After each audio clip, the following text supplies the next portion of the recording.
வணக்கம் சொந்தங்களே, இது அமெரிக்காவிலேருந்து முருகன். இன்றைக்கி நம்ம ஒரு முக்கியமான கேள்விக்கு பதில் கண்டுபிடிக்க போகிறோம். நிறைய நாளாக பல பேரை சிந்திக்க வைக்கக்கூடிய, யோசிக்க வைக்க வேண்டிய கேள்வி ஒன்று இருக்குது. அதாவது ஒரு சில பேர் வாழ்க்கையில் எதுவுமே செய்ய மாட்டேங்கிறான், அவனுக்கு காசு பணம் பயங்கரமாக வருது, சந்தோஷமாக இருக்கான். ஒரு சில பேர் கஷ்டப்பட்டுக்கிட்டே இருக்கோம். நாங்கள்லாம் எப்போ பார்த்தாலும் சாமியை கும்பிட்றோம், அங்கே போகிறோம் பண்ணுறோம். நாங்கள் எங்களுக்கு தெரிஞ்சு எவனுக்குமே துரோகம் பண்ணது கிடையாது. எங்களுக்கு மட்டும் ஏன் கஷ்டமாக வருது, நாங்கள் மட்டும் ஏன் கஷ்டப்படுறோம் அப்படின்னு கேட்குறோம்ல. அந்த கேள்விக்கு பதிலை தேடி போவோம்.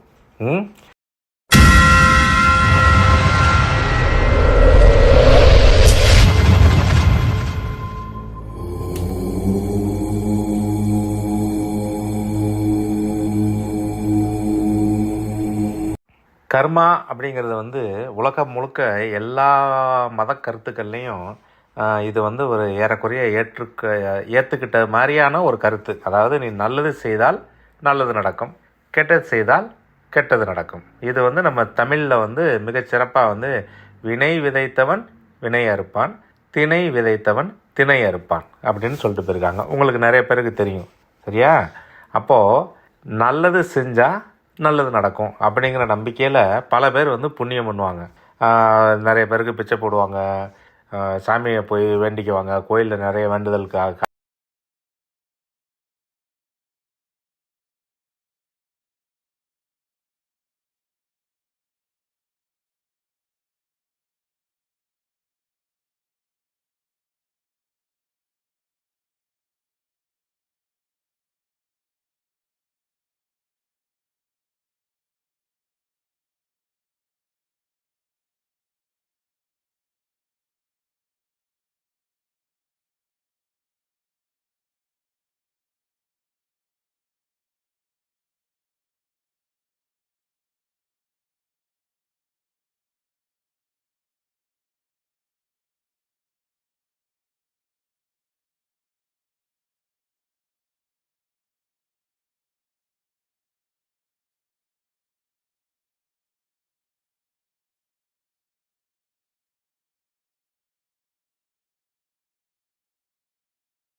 காசு போடுவாங்க.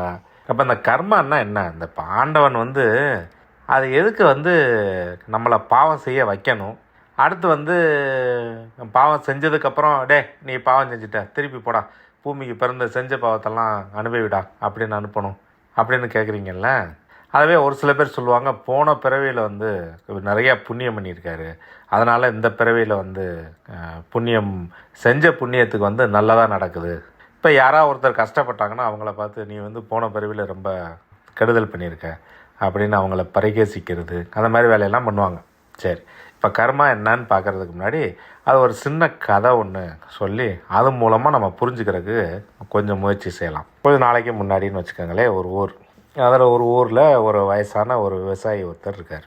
அந்த விவசாயி ஒரு நாள் தோட்டத்துக்கு போயிட்டு வயலில் வேலை செஞ்சுட்டு வரும்போது பார்த்தா ஒரு குட்டி நாய் ஒன்று ஊரில் பல பேர் கல்லை கொண்டு எரிஞ்சிக்கிட்டு இருக்காங்க. அது மேலே கத்தை விட்டு வேடிக்கை பார்த்து சுற்றி சுற்றி ஓடி சிரிச்சுக்கிட்டு இருக்காங்க. பாவம் ஒரு திருநாய். அதை இவர் என்னப்பா அப்படி எல்லாரும் அடிக்கிறாங்கன்னு சொல்லி அந்த நாயை எடுத்து கொண்டு போயிட்டு வீட்டில் வச்சு வளர்த்துக்கிட்டு இருந்தாங்க. டெய்லி சாப்பாடு போட. அப்புறமும் அந்த தெருவில் அந்த பக்கம் போகிறவங்க வர்றவங்க எல்லாம் இவர் இல்லாதப்போ அந்த நாய் மேலே கல்லை விட்டு அடிக்கிறது, இப்படியே பண்ணிக்கிட்டு இருந்திருக்காங்க. ஸோ ஒரு நாள் இந்த விவசாயி வயக்காட்டுக்கு போனதுக்கப்புறம் இந்த நாய் அந்த பக்கம் வீட்டுக்கு பக்கத்தில் விளாண்டுக்கிட்டு இருக்கு. அப்போ அரசன் ஒருத்தனுடைய தேர் அந்த பக்கம் வந்திருக்கு. அந்த தேர் ஓட்டிக்கிட்டு வந்தவன் அவன் என்ன நினச்சானோ, அவன் இந்த நாய் இருக்கிற பக்கமாக தேரை ஓட்டிகிட்டு வேணுன்னே அந்த நாய் மேலே ஏற்றி அந்த நாயை கொண்டுட்டான். தேர்காலில் அடிபட்டு நாய் செத்துருது. விவசாயி சாயங்காலம் வீட்டுக்கு வர்றாரு. அது பார்த்ததுக்கு பக்கத்தில் இருக்கவங்களாம் சொல்கிறாங்க, தேரேற்றி கொண்டுட்டு போயிட்டான் அப்படின்னு ரொம்ப வருத்தப்படுறார். அப்போ இவர் ஆண்டவன் ஒருத்தர் இருந்தால் அதெல்லாம் நடக்குமா, இது ஏன் இப்படி நடக்குது? பாவம் ஒன்றுமே தெரியாத நாயை ஏன் இப்படி வந்து அந்த நாய் பிறந்ததுலேருந்து அதை எல்லாரும் கல்லை விட்டு எரிஞ்சிக்கிட்டே இருந்தாங்க. நான் தான் கொஞ்சம் காப்பாற்றி வச்சுருந்தேன். இப்போ வந்து அவன் பாட்டுக்கு ஒருத்தன் வந்து அரசருடைய சேவகன் ஒருத்தன் தேர்ப்பாகன்னு ஏறி கொண்டு விட்டு போயிட்டான். ஏன் இப்படி ஆண்டவன் கஷ்டப்படுறான் அப்படின்னு ஒரு பேசிகிட்டு இருக்கும்போது அந்த பக்கம் ஒரு சாமியார் போகிறார். அந்த சாமியாரை கூப்பிட்டு, சாமி ஏன் இப்படி நடக்குது அவனு சொல்கிறார். இந்த இவர் சொல்கிறார், சன்னியாசி சொல்கிறாரான், கொஞ்ச நாள் பொறுமையாயிரு, கொஞ்ச நாளுக்கு அப்புறம் நான் வந்து உனக்கு இது பதில் சொல்கிறேன் அப்படின்னு சொல்லிட்டு அவர் போயிட்டாரான். இந்த நாட்கள் இப்படியே ஓடுது, சில வருஷங்கள் ஆகிடுது. அப்போ அந்த ஒரு பெரிய தேர் ஒன்று வருது. அந்த தேரில் ரொம்ப வேகமாக ஓட்டி வர்றாங்க. இந்த விவசாயிவே வந்து இடிக்கிற மாதிரி வந்து இவர் நில குழஞ்சு சைடில் விழுந்துடுறாரு கீழே. கை காலில் எல்லாம் சிராய்ப்பு. கஷ்டப்பட்டு எந்திரிச்சு பார்க்குறாரு. ஏய் ஓரமாக போடா அப்படின்னு திரைசேலையை விலக்கிக்கிட்டு ஒரு பொண்ணு கத்துறா, சின்ன பொண்ணு. அது என்னன்னா யாருன்னா ராஜாவோட பொண்ணு, இளவரசி. கத்திட்டு போகிறா. போயிட்டு இருக்கும்போது கையில் வந்து ஒரு குடிச்சிட்டு போகிறான், ஒரு ஜூஸ் மாதிரின்னு வச்சுக்கோங்களேன், ஒரு பலரசத்தை ஒரு கோப்பையில் வச்சு குடிச்சிட்டு கத்திட்டு போகிறா. அப்புறம் சின்ன கல் மேலே தேர் ஏறி டக்குன்னு இறங்குது. அந்த ஒரு அசைவில் வந்து அவள் கையில் இருக்கிற அந்த பலரசம் வந்து கொஞ்சம் கீழே சிந்திடுது. உடனே டேய் முட்டாப்பளை என்னடா தேர் ஓட்டுற அப்படின்னு தேரை நிறுத்துறா அப்படின்னு சொல்லிட்டு அந்த தேர் ஓட்டிகிட்டு இருந்த தேர்ப்பாகனை ஓங்கி ஒரு மிதித்து கீழே தள்ளி விடுறான். அந்த தேர்ப்பாகன்னு கீழே விழுந்துடுறான். விழுந்த உடனே அவன் தலையில் வந்து ஒரு கல் அடிச்சிட்டுது. அடித்த இடத்துல ரத்தம் நிறைய போய் அங்கே இறந்துடுறான். உடனே இப்போ காவலாளர்களை பின்னாடி குதிரையில் வந்த காவலாளர்களை இறங்கி இவனுடைய உடம்பை எடுத்து கொண்டு போய் மலை மேலேருந்து கீழே வீசுங்க, கழுகுகளுக்கெல்லாம் உணவாகட்டும் அப்படின்னு இந்த இளவரசி கத்துறான். கத்திட்டு தேர் எடுத்துகிட்டு இன்னொரு இடத்தனை ஓட்ட சொல்லிவிட்டு எடுத்துகிட்டு போயிடுறான். அப்போது ஞாபகம் இருக்கா அவங்களுக்கு, அந்த நாய் செத்த அன்னைக்கு ஒரு சன்னியாசி வந்தார், சாமியார். அவர் அந்த பக்கம் வர்றாரு. வந்தவொடனே அந்த விவசாயி கேட்குறாரு, ஏன் சாமி அன்னைக்கு நான் கேட்டேன் மாதிரி சொல்லலை, இன்றைக்கி பார்த்தியா எவ்வளோ அநியாயம்னு, இது ஏன் இப்படிலாம் நடக்குது, ஆண்டவன் இருக்கானான்னு கேட்குறாரு. இப்போ சன்னியாசி சொல்கிறாரு, உனக்கு பதில் சொல்கிறதுக்கு தான் நான் வந்தேன். நீ நாய் ஒன்று வளர்த்திய அந்த காலத்தில் தேரில் அடிபட்டு செத்து போச்சு, அந்த நாய் பாவம்னு சொன்னியே, அந்த நாய் நல்ல நாய்ங்கிறதுனால அந்த புண்ணிய பலனால் இப்போ வந்து இளவரசியாக பிறந்திருக்கு. இப்போ இளவரசியாக பிறந்ததுனால அப்போ யாரெல்லாம் கல் விட்டு அடித்தாங்களோ அவங்க எல்லாத்தையும் பழி வாங்குது. அந்த தேர்ப்பாகன் தானே அந்த நாயை கொன்னா, பார்த்தியா அந்த நாய் திருப்பி இளவரசியாக பிறந்து அவனை கீழே தள்ளி விட்டு கல்லில் அடிபட்டு அவன் இறந்துட்டான், பார்த்தியா பழி வாங்கிடுச்சு பார்த்தியா அப்படின்னு சன்னியாசி சொல்கிறாராம். அப்போ அந்த விவசாயி சொல்கிறாராம், ஏன் சாமி அந்த சாமி ஆண்டவன் இருக்கானே அவனுக்கு வேறு ஒன்றும் வேலையே இல்லையா, இப்படியே வந்து ஒருத்தனை பாவம் செய்ய வைக்கிறது, திருப்பி வந்து அவனை திருப்பி பிறந்து நீ இந்த பழி வாங்கினவனை பழி வாங்கிட்டான்னு சொல்கிறது, இப்படியே விளாண்டுக்கிட்டே இருப்பானா? அது ஏன் சரி இந்த மாதிரி இப்படி பண்ணிக்கிட்டு இருக்கானே, இந்த நேரத்தில் என்ன மாதிரி அப்பாவிகள், இப்போ நான் யார் மேலே கல்லை விட்டு எறிஞ்சேன், அந்த நாயை வந்து நான் கல்லை கொண்டு அடிக்கலையே, அதுக்கு நான் சோறு போட்டுல வளர்த்தேன், அப்போ எனக்கு ஏன் அந்த கஷ்டம் வருது புரிஞ்சுக்கோங்க. அப்போ அந்த கேள்வி தானே நம்மளும் கேட்குறோம். நான் எனக்கு மனசு தெரிஞ்சு நான் யாருக்கும் துரோகம் பண்ணலப்பா, எனக்கு மட்டும் ஏன்ப்பா அந்த வாழ்க்கையில் வந்து இவ்வளோ வருதுன்னு கேட்குறோம்ல, கரெக்டான கேள்வி. நம்ம கேட்குற கேள்வியில் அந்த சாமியார்ட்ட கேட்குறான் இந்த விவசாயி. அப்போ சொல்கிறாரு, இதுதான்ப்பா உலகம், இப்படி தான் இருக்கும். நீ வந்து எதுவும் வந்து உனக்கு தெரிஞ்சு பண்ணலை, பட் அது கிடையாது. ஆண்டவன் வந்து பிறவியை கொடுக்குறதே நல்லதோ கெட்டதோ இருக்கிற எல்லாத்தையும் வந்து சீர்தூக்கி பார்த்து நம்மளுடைய வினைகளெல்லாம் கழிக்கிறதுக்கு தான். இப்போ இந்த இளவரசியை பார்த்தியே, நாய் இளவரசியை பிறந்ததே இந்த மனித பிறவியில், இவளுக்கு அந்த நாய்க்கு அடுத்த பிறவி கொடுத்ததே அவள் இந்த மாதிரி தப்புகள் பண்ணக்கூடாதுங்கிறதுனால தான். ஆணவத்தில் என்ன ஆட்டம் ஆடுறா பார்த்தியா, இவ செஞ்ச பாவங்கள் முழுக்க இவளை திருப்பி வந்து இவளுக்கு பிறவாமல் இனிமேல் வினையே வேணாம் அப்படின்னு பிறவாமல் கடவுள்கிட்ட போகிறக்கூடிய ஒரு சூழ்நிலை இவளுக்கு எந்த காலத்துலேயும் உருவாக்காது. இவ திருப்பி இப்படியே பிறந்து வருஷம் கஷ்டப்பட்டுக்கிட்டே தான் இருப்பாள். இப்போ நீ வந்து எதுவுமே பண்ணலைங்கிறியே, நீ நல்லது மட்டும்தானே பண்ணிக்கிட்டு இருக்க.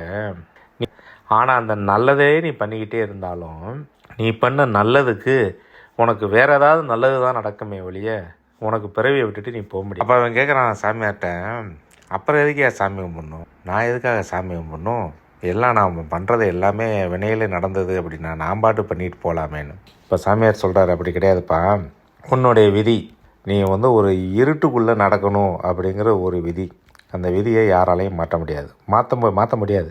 ஆனால் நீ கண் தெரியாமல் அந்த இருட்டுக்குள்ளே போயிட்டு கல்லில் விழுகலாம், பள்ளத்தில் விழுகலாம், மலை மேலே நடந்துக்கிட்டு இருக்கும்போது அங்கேருந்து கீழே விழுந்து உருளலாம். அந்த விதிக்கு அந்த மாதிரி ஒரு சூழ்நிலையில் இறை நம்பிக்கை, நீ முருகனோ முருகக் கடவுளோ யாரோ ஒருத்தர் வந்து சிக்கனை பிடித்தேன் தேவனே அப்படின்னு ஒரே நம்பிக்கையோடு அவரை பிடிச்சிட்டேன்னு வச்சுக்கவே, அந்த இடத்துல உனக்கு அவர் வழிகாட்டுவார். ஒரு ஒளி கிடைக்கும். நீ இருட்டுக்குள்ளே போயிட்டு குருடனாக சுற்றி கீழே விழுந்து அடித்து உருண்டு உன் கை காலெல்லாம் உடச்சி அவ்வளோ கஷ்டப்படாமல் அந்த ஒளியில் கடவுள் கொடுக்குற ஒரு ஒளியிலையும் வழிகாட்டுதலையும் நீ வந்து மேலே இடிக்காமல் அடுத்தவங்க மேலே இடிக்காமல் குழி மேடுவோ அந்த இடத்துல முள் இருக்குது அந்த இடத்துல கல் இருக்குதுன்னு பார்த்து நிதானமாக நடந்து அதை கடந்துருவ. அப்போ அந்த நீ கடக்கணுங்கிற விதியை நீ தான் பண்ணுவ. ஆனால் இறைநம்பிக்கை உன்னை கை தூக்கி விடும். பள்ளத்தில் விழுகும்போது கையை தூக்கி விடும். பள்ளத்தில் விழுகாமல் உன்னை வழி நடத்தும். அதனால தான் நீ சாமியை கும்பிடணும் அப்படின்னு சொன்னாராம். மனித பிறவி கிடைக்கிறதே வந்து உங்களுக்கு ரொம்ப பெரிய விஷயம்.